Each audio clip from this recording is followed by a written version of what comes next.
Russian waiter Alexander doesn't need eyes in the back of his head because he has the peculiar ability to turn his neck through a complete 180 degrees.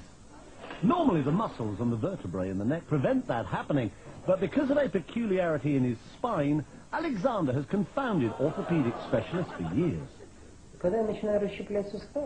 Many years ago, I started doing gymnastics, he says. That's when I noticed that my vertebrae seem to be very flexible and that I can turn my head farther than normal.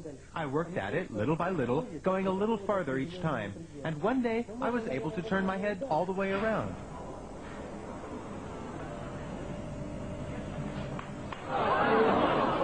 Despite the somewhat unsettling crunching of bones, Alexander claims to feel no pain, which is more than can be said for the people sitting behind him on a bus.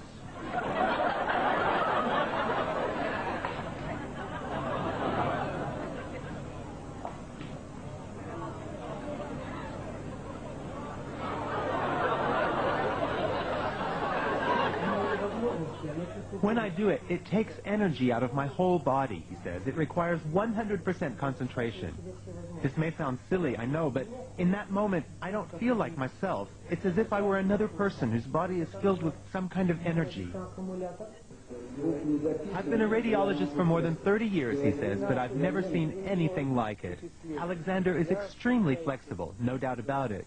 However, I suspect that it's a congenital ability.